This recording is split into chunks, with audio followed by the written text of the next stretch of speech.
When Juju just starts crying like this little girl and is just saying, I'm so sorry, like, holy shit, that was adorable.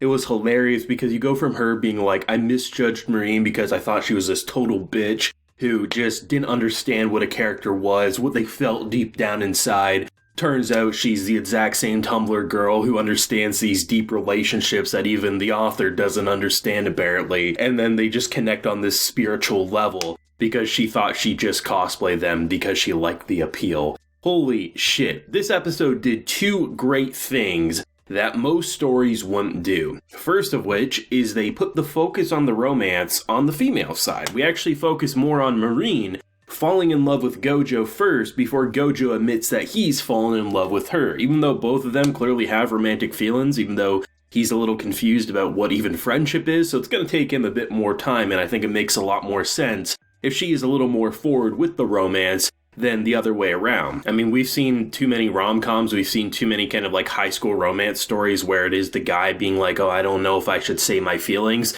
Give him the two's personalities. He's a lot more cool, calm, and collected, doesn't really put himself out there. She's a lot more forward, makes a lot more sense, is going to be a lot more interesting for her to have the more kind of spotlight when it comes to the romance. But the second thing this episode did a remarkable job at is Juju's character in the introduction on what should be a love triangle. Now here's the thing.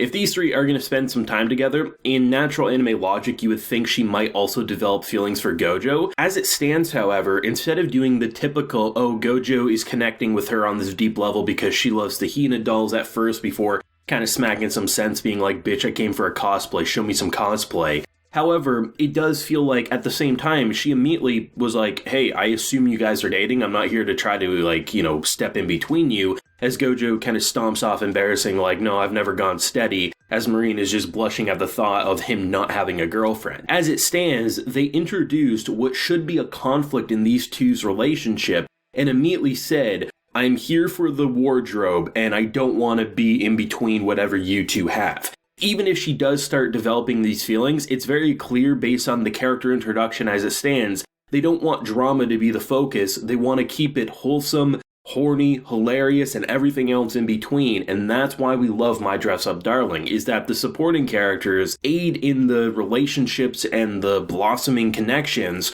rather than hindering it like a lot of these shows rely on, because drama is an easy thing that anyone can write. Real, genuine friendships is something that takes actual experience in the real world and not just, you know, shutting yourself in a bedroom writing a series that basically panders to socially awkward people. This show, though, is absolutely fantastic, and I love how when it comes to the grandpa, right, because the grandpa has been like my favorite little kind of side addition to this show. He's just thinking his grandson is like, you know, he's cross-dressed and he doesn't know what's going on. He comes in, sees a dress, he almost has another heart attack, and then he's like, oh shit, he has an attractive female friend too. And I love immediately the bonding sequence between the three of them, because immediately for Gojo, he's talking about and criticizing what he did. He's like, you know, I have a lot more to improve. It kind of just looks like I glued it here. And he's like, I don't know, it looks good. He's like, actually, I see what you're saying. And you can immediately tell that Marin is just so happy to see like where he gets his passion for like craftsmanship from. And the fact that she's just so madly in love and she's just embarrassed, and the last thing you want to do if you're madly in love with someone is to have your stomach growl like you're in the pits of hell, and she's just so like wanting to die inside. But I love how we tie back to that moment. I think it was in episodes 2 or 3, one of the two, when Gojo stormed off because people were making jokes at how could she ever date him. And she talks about how like she can also like cook and things like that. Turns out her cooking is just kind of like frozen food. It's like, it's those types of people who say they can cook because they put a frozen lasagna in the oven and they're pretending like they made the whole damn lasagna from scratch, right? Like that's the type of cooking she has, but it all comes from the convenience store. And the fact that the grandpa immediately isn't worried about money, isn't worried about anything other than, girl, you need to eat healthy food, come over every day. You're clearly a friend of my boy. And he's like very protective of Gojo for sure. But the fact that immediately he just sees that she's a nice person, she's not someone who's taking him for anything, just more so they clearly have a good connection, and I'm gonna feed my grandson's friend who probably is gonna become a girlfriend as well. And I absolutely love how after she's done work, she's coming over. Like, you just naturally had this really good chemistry, because anyone who's had that type of either friendship or relationship, that's exactly how it is. You go from bumping into each other at school, hanging out at school, But once you kind of make that move, whether it's your best friend, whether it's your girlfriend, your boyfriend, once you kind of make that first step of going in their home, immediately you always want to be there in your free time. And so the fact that she now just naturally not only is coming over for these dinners, but if she's working, she's not obviously over at Gojo's, but then immediately will come over. And the fact that she didn't get, like, mad, because that's what I thought was going to happen. Because I've seen enough anime where it does exactly that. Okay, the girl clearly has some feelings for him, or the boy clearly has feelings for her, and then you get this conflict. They come over and they get a misunderstanding, and then you get an episode of drama. The exact same thing that they baited and switched us with when Gojo ran off and Marin came after him saying, like, bitch, you're my friend, you're gonna own that kind of a thing. And I love the idea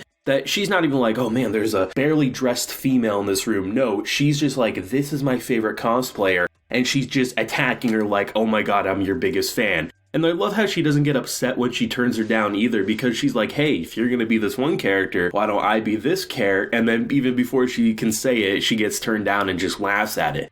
I love these three's chemistry together because it just works naturally, and you can really see a great friendship dynamic brewing. And I think we needed a character like Juju to kind of bring it all together.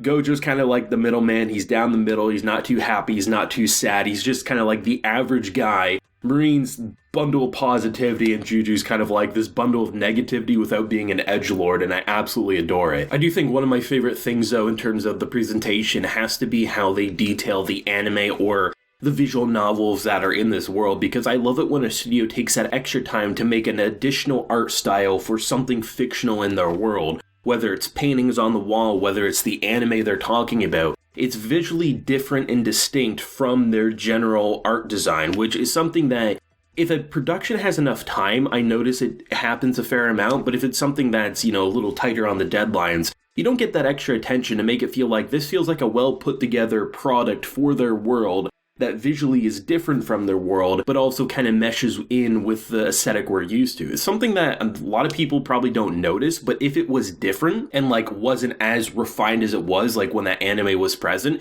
it's something that would feel a little more distracting. Like, oh, the anime that we're clearly getting a focus on just looks like a character like Marin. It doesn't feel like it's distinct. So it's one of those things that you don't necessarily notice at first glance, but if it wasn't as good as it was, you would notice and it would feel more distracting. And those are the little extra details that make a production pop like this. It's not just the great Sakuga facial reactions and kind of body reactions. It's a little more finer details that gets put into its world and its environment that really make a show like My Dress Up Darling pop, and pop it does. This show is 10 out of 10. It's the only show I watch on Saturday, but goddamn, it makes Saturdays a 10 out of 10 anime day in this winter season. This show is fantastic. It's only getting better. And I swear to God, if they don't almost immediately confirm a second season, it's going to be hard not to want to jump into that manga when the season does wrap up. Thoughts and feelings down below. Leave a like if you enjoyed, subscribe if you're new around here. Till next time, everyone, please take care and have a good one.